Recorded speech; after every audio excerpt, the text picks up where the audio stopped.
Hello and good morning everyone. My name is Yugal Vijay Bhaisare, lecturer in Mechanical Engineering Department from NIT Polytechnic Nagpur. मैं आप सभी का स्वागत करता हूँ लेक्चर नंबर 11 में, जहां आज हम पढ़ने वाले हैं column and knee type milling machine के बारे में। तो बिना समय गवाए चलिए शुरू करते हैं। ये रहे आपके डिपार्टमेंट के विजन और mission. Please pause the video and read it. I hope सभी ने इसे पढ़ लिया होगा। पिछले लेक्चर में हम लोगों ने मिलिंग मशीन के बारे में पढ़ा था। आज हम column and knee type milling machine के बारे में थोड़ा सा देखेंगे। और ये रहे आपके program outcome. Column and knee type milling machine आखिर ये होती क्या है? अभी आप लोगों ने मिलिंग मशीन देख लिया कि क्या होता है मिलिंग मशीन। एक मल्टी पॉइंट कटर होता है जिसकी वजह से हम लोग क्या करते हैं, कटिंग करते हैं। तो इसको किस प्रकार से मशीन में बता देता है? तो यह है column and knee type milling machine. इसका ये यहाँ पे डायग्राम दिया है। ये जो है आपका एक क्या बोलते हैं अपन, बेस डायग्राम है, ठीक है, एक लाइन डायग्राम है, ठीक है। तो यहाँ पर कौन से मेन कंपोनेंट होते हैं, सबसे पहले हम वो देख लेते हैं। तो मेन कंपोनेंट कौन से रहेंगे? सबसे पहला होता है बेस। ये जो बेस होता है ये होता है कास्ट आयरन का। किसका बना होता है? ये कास्ट आयरन का। एमसीक्यू में पूछ सकता है बेटा आपको, बेस किस चीज का बना होता है? तो कास्ट आयरन का बना होता है, ठीक है। जिसके ऊपर पूरी की पूरी जो मैकेनिज्म है आपका, वो यहाँ पर रखा होता है। दूसरा इंपॉर्टेंट चीज है यहाँ पर कॉलम। कॉलम क्या होता है? एक हॉलो बॉक्स होता है। एक हॉलो बॉक्स समझ लीजिए आप। हॉलो मतलब जिसके अंदर में गड्ढा रहे, ठीक है। तो इस कॉलम के अंदर में क्या होता है? इस कॉलम के अंदर में आपका कोन टाइप पुली लगा होता है। कोन टाइप पुली अरेंजमेंट, कोन पुली अरेंजमेंट लगा होता है। और ये कनेक्ट होता है सीधा किसके साथ में? मोटर के साथ में। किसके साथ में कनेक्ट होता है? ये मोटर के साथ में। जैसे ही ये मोटर रोटेट होता है तो ये कोन पुली क्या करता है? इसकी स्पीड को बढ़ाने का, कम करने का काम करता है, ठीक है। जिसकी वजह से आपका जो कटर है वो कटर क्या करेगा? काम करेगा, ठीक है। तीसरा सबसे इंपॉर्टेंट इसमें जो पार्ट होता है वो होता है एक नी। ये जो नी है, इसको हम नी इसलिए बोला जाता है क्योंकि ये जो है घुटने के आकार का दिखता है। आपके जो पैर का घुटना होता है ना, उसके आकार का दिखता है, इसीलिए इसे क्या कहा जाता है? नी कहा जाता है, ठीक है। और इस मशीन का नाम क्या बोला गया? यहाँ पर एक कॉलम है, यहाँ पर एक नी है, जिसके ऊपर पूरा मैकेनिज्म चल रहा है, इसीलिए इसको कहा जाता है column and knee type milling machine. समझ में आ गया? चलिए आगे बढ़ते हैं। चौथा इंपॉर्टेंट यहाँ पे पार्ट होता है स्क्रू जैक, ठीक है, या फिर इसको एलिवेटिंग स्क्रू भी कहा जाता है। क्या कहा जाता है? एलिवेटिंग स्क्रू कहा जाता है। इसका काम क्या है? इस पूरे मैकेनिज्म को, आपकी जो नी है, इस मैकेनिज्म को क्या करेगा? ये ऊपर की तरफ और नीचे की तरफ मूवमेंट देने का काम करेगा। क्या करेगा? ऊपर और नीचे की तरफ मूवमेंट देने का काम कौन करेगा? आपका नी करेगा, सॉरी स्क्रू जैक करेगा, ठीक है। मतलब आप मान सकते हो कि आपका जो वाई डायरेक्शन का जो मूवमेंट हो रहा है, वाई डायरेक्शन का मूवमेंट, तीन तरीके के डायरेक्शन होते हैं बेटा, आपको पता रहना चाहिए। एक्स डायरेक्शन, वाई डायरेक्शन और जेड डायरेक्शन, है ना। आप सभी ने पढ़ा है, अभी आप थर्ड ईयर में हो, पढ़ाने की जरूरत तो होनी नहीं चाहिए, फिर भी बता रहा हूं कि जो ऊपर की तरफ वाई डायरेक्शन में जो मूवमेंट हो रहा है उसको हम लोग किससे कंट्रोल करते हैं? स्क्रू जैक की मदद से करते हैं, ठीक है। एक और इंपॉर्टेंट यहाँ पर जो पार्ट होता है वो होता है सैडल। क्या होता है? सैडल। अब सैडल क्या करेगा? सैडल आपका जो है मूवमेंट देगा, आपके वर्कपीस को आपको मूवमेंट देगा, ये in the form of x direction. ये एक्स डायरेक्शन है बेटा। तो एक्स डायरेक्शन में देखो यहाँ पर ये क्या करेगा? इसको मूवमेंट देगा, मतलब लीनियरली इसको क्या करेगा? ये रेसिप्रोकेट काम करने का काम करेगा, लीनियरली रेसिप्रोकेट करने का काम करेगा, ठीक है। अब इसको जो है कहां तक रेसिप्रोकेट कर सकता है? ये जहां तक कि आपका कॉलम एंड नहीं होता। इस कॉलम को एंड होने के लिए यहाँ पर क्या लगे रहेंगे? यहाँ पे गाइडवेज लगे रहेंगे। इस गाइडवे तक ही ये क्या करेगा? ये मूवमेंट करेगा। एक और पॉइंट यहाँ पे मैं बताना भूल गया कि ये जो गाइडवेज है, ये गाइडवेज है, इसी के ऊपर से ये नी जो है ये रेसिप्रोकेट करती है। मतलब ये जो नी है इसको हम किससे फिक्स करते हैं? गाइडवेज से फिक्स कर देते हैं। और उसी के ऊपर में क्या करेगा? ये आपका जो नी है ये ऊपर नीचे क्या करेगा? रेसिप्रोकेट करेगा। और ये जो सैडल है, ये सैडल क्या करेगा? आपका हॉरिजॉन्टली क्या करेगा? रेसिप्रोकेट करेगा। हॉरिजॉन्टली क्या करेगा? ये रेसिप्रोकेट करेगा, ठीक है। उसके बाद यहाँ पर रखा होता है टेबल। टेबल जो है आपका जेड डायरेक्शन में, मतलब आपका लीनियरली क्या करेगा, ये रेसिप्रोकेट होने का काम करेगा। ठीक है, लीनियरली क्या करेगा, ये रेसिप्रोकेट होने का काम करेगा, जिसके वजह से आपका जो वर्कपीस है, जो वर्कपीस है आपका, वो किसके ऊपर रखा रहेगा, टेबल के ऊपर रखा रहेगा, जिसके वजह से आपके वर्कपीस को एक्स एक्स वाई और जेड तीनों भी डायरेक्शन में इसको मूवमेंट मिल जाती है। ठीक है, एक्स वाई और जेड तीनों भी डायरेक्शन में क्या होगा, इसको मूवमेंट मिल जाएगा, और आप अपने वर्कपीस को कहीं पर भी कभी भी फिक्स कर सकते हो। ठीक है, अब एक इंपॉर्टेंट जो चीज लगती है हमें यहाँ पर, लगती है स्पिंडल। स्पिंडल लगता है प्लेन मिलिंग कटर में, आर्बर लगता है। ठीक है, जिसके ऊपर आपका मिलिंग कटर जो है वो फिक्स होता है, जिसके ऊपर क्या होता है, आपका मिलिंग कटर जो है वो फिक्स होता है। और इस प्रकार ये जो है इंपॉर्टेंट पार्ट्स होते हैं आपके column and knee type milling machine के। क्या होगा, ये जो मोटर है जैसे ही चालू होंगी, तो ये कोन पुली क्या करेगा, आपके स्पिंडल को पावर प्रोवाइड करेगा, और पावर प्रोवाइड करने की वजह से आपका जो मिलिंग कटर है ये क्या करेगा, आपका घूमने लगेगा, और ये घूमने लगेगा, और ये हम लोग इसको आपके जो वर्कपीस है उसको एडजस्ट करेंगे एक्स वाई और जेड डायरेक्शन तक के, और जिसकी वजह से क्या होगा, आपका जो वर्कपीस है वो क्या करेगा, कट हो जाएगा। ये एक सिंपल सी वर्किंग होती है इसमें। ठीक है, तो इसके भी कुछ पार्ट्स होते हैं बेटा, इसके कुछ टाइप्स होते हैं। इनके कौन से टाइप्स होते हैं, चलिए आगे बढ़ते हैं, देख लेते हैं फटाफट से। तो कौन से टाइप्स होते हैं column and knee type milling machine के, तो भैया सबसे पहला होता है प्लेन मिलिंग मशीन। तो प्लेन मिलिंग मशीन आपको एग्जाम में बहुत बार पूछ सकता है। ठीक है, तो ये इसकी कुछ डायग्राम है, इसमें भी जो पॉइंट्स है सेम पॉइंट्स रहेंगे आपके। ये रहेगा बेस, ये रहेगा कॉलम, ये रहेगा नी, इन सब के काम सेम ही रहेंगे बेटा। ये रहेगा स्क्रू जैक, ये रहेगा सैडल। ठीक है, एक रहेगा टेबल, वर्क पीस। अब इसमें चेंजेस क्या हो गए, इसमें चेंजेस क्या रहेंगे, यहाँ पे रहेगा ओवर आर्म। क्या रहेगा यहाँ पे, ओवर आर्म।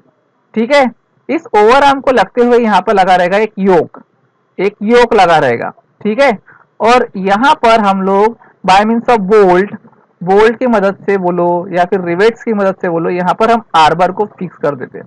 यहाँ पर ये जो दिख रहा है आपको, ये क्या है, आर्बर है। आर्बर को क्या कर देते हैं हम लोग, यहाँ पर फिक्स कर देते हैं। ठीक है, जहां पर हम लोग अपना कटर को लगा देते हैं।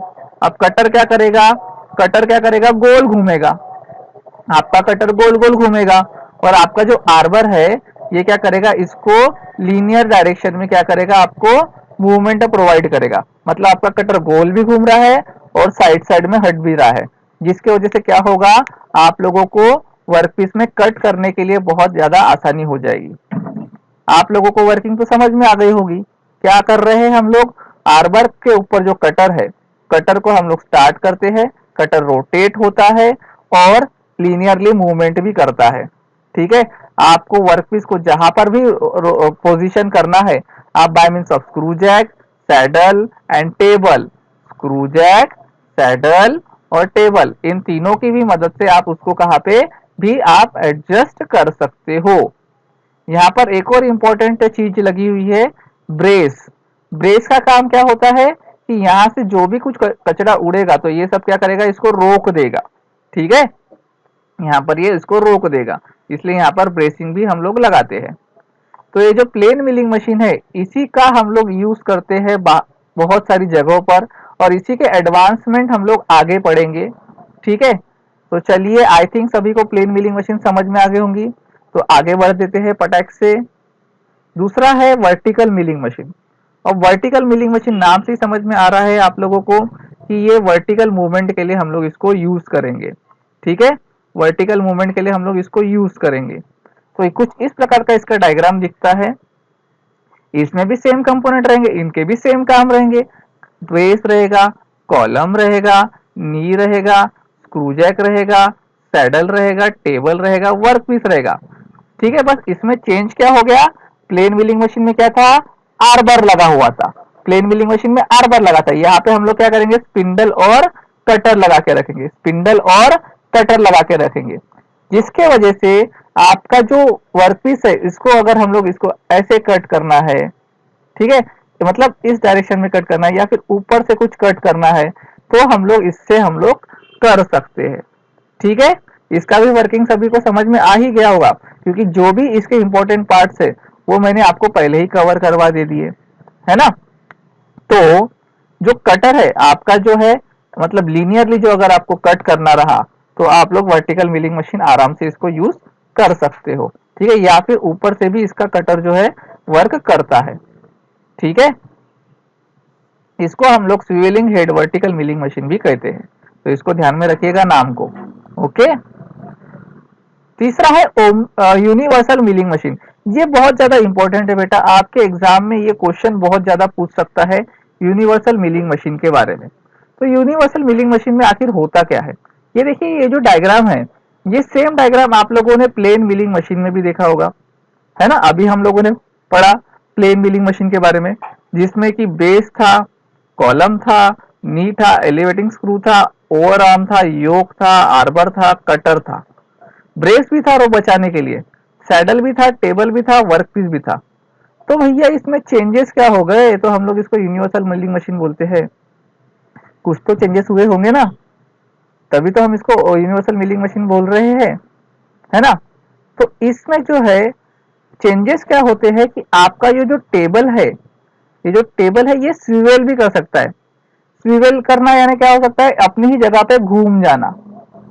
मुझे पता है आप लोगों को स्विवेलिंग का मतलब नहीं पता, तो मैं आप लोगों को बता देता हूँ। ये देखो भैया, ये देखो बंदा कितने आराम से मस्त घूम रहा है ना, एक चेयर पे बैठ के घूम रहा है। बस इसी को हम लोग कहते हैं स्विवेलिंग, ठीक है। इसी को हम लोग क्या कहते हैं, स्विवेलिंग कहते हैं। अब देखो कैसा, ये है एक टेबल के ऊपर बैठा है और ये क्या हो रहा है, गोल गोल घूम रहा है, गोल गोल घूम सकता है। ऐसी सब मशीनें आप लोगों ने, ऐसी सब चेयर्स आप लोगों ने देखी होगी, मुझे पता है, ठीक है। तो इसको हम लोग क्या कहेंगे, स्विवेलिंग। तो आपका ये जो टेबल है यूनिवर्सल मिलिंग मशीन का, इसको इसको स्विवेलिंग भी आप लोग कर सकते हैं, जिसकी वजह से क्या होगा, आपकी जो मशीनिंग है बहुत अच्छे से हो सकती है। अरे ये बंदा कितना घूम रहा है यार, चल चले जा, गया, ठीक है। तो अब इसमें क्या होगा, यहाँ पर आपको चार डायरेक्शन मिल रही है। चार डायरेक्शन कौन सी, यहाँ से आपको वाई डायरेक्शन मिल रही है, यहाँ से आपको एक्स डायरेक्शन मिल रही है, एक्स डायरेक्शन टेबल से आपको जेड डायरेक्शन भी मिल रही थी, ये तो आपको पता ही है, जेड डायरेक्शन मिल रही थी। लेकिन आपका टेबल जो है यहाँ पर स्विवेल भी कर सक रहा है, ठीक है। मतलब आपको एक रोटेटिंग डायरेक्शन भी यहाँ पर आपको यहाँ पर मिल जा रही है, जिसकी वजह से आपकी जो कटिंग है बहुत अच्छे से हो पा रही है, ठीक है। आई होप सभी को यूनिवर्सल मिलिंग मशीन समझ में आया होगा। तो चलिए आगे बढ़ते हैं। चौथा टाइप है ओमनिवर्सल मिलिंग मशीन। ओमनिवर्सल मिलिंग मशीन में क्या होता है, ये एक मॉडिफाइड टाइप होता है प्लेन मिलिंग मशीन का। इसको भी प्लेन मिलिंग मशीन का ही मॉडिफाइड टाइप बोला जाता है, ठीक है। इसमें क्या होता है, it is provided with two spindles, मतलब यहाँ पे दो स्पिंडल्स की तरह से हम काम कर सकते हैं। एक जो है हम हॉरिजॉन्टली इसको यूज करते हैं, और दूसरा जो है यूनिवर्सली स्विवेलिंग हेड के तरफ से काम करते हैं। यूनिवर्सल स्विवेलिंग हेड मतलब वर्टिकल मिलिंग मशीन, जैसे एक को हम लोग हॉरिजॉन्टल रख सकते हैं, दूसरे को हम लोग वर्टिकल रख सकते हैं, मतलब दोनों तरीके से आप यहाँ पे कटिंग कर सकते हो, ठीक है। और आप लोग अगर चाहते हो तो आप लोग वर्टिकल पोजीशन में, मतलब 90 डिग्री तक आप उसको क्या कर सकते हो, अपने अपने जो वर्क, आपका जो टूल है, आपका जो कटर है, उसको आप 90 डिग्री तक के आप लोग उसको पोजीशन उसका चेंज भी कर सकते हो, ठीक है। One more special feature in this machine is that it is carries two adjustment in addition to the adjustment of provided universal machine. Its knee can be swivel about the horizontal axis to tilt the table and can move horizontal also. मतलब आपकी जो नी है, इसमें एक special feature भी होता है। क्या स्पेशल फीचर होता है बेटा, कि आपकी जो नी है, ठीक है, आपकी जो नी है वो भी स्विवेल कर सकती है।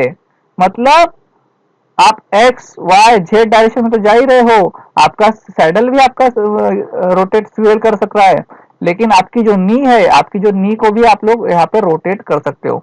इसीलिए इसको जो है टूल रूम वर्क के लिए बहुत ज्यादा उपयोग में लाया जाता है।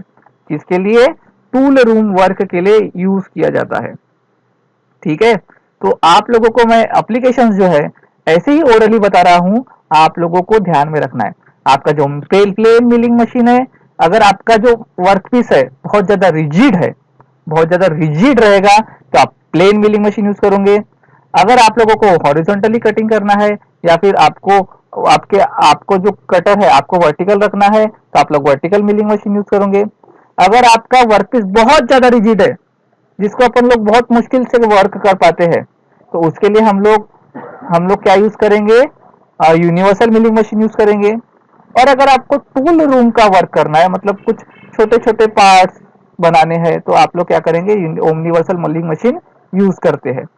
जनरली इंडस्ट्री में यूनिवर्सल मिलिंग मशीन का यूज किया जाता है क्योंकि हम लोग उससे गियर्स जो है, बेवल गियर, स्पर गियर, ठीक है, ये सारे जो गियर्स है ये आराम से बना सकते हैं।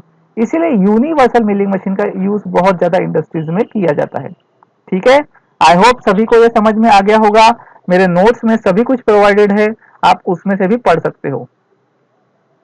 Specification of column and knee type milling machine. तो स्पेसिफिकेशन मतलब क्या होता है, भैया अगर आप दुकान में जाते हो column and knee type milling machine दो तो आप उसको क्या बोल के दोगे, क्या बोल के आप मिलिंग मशीन लोगे, आपको कुछ तो पता रहना चाहिए ना।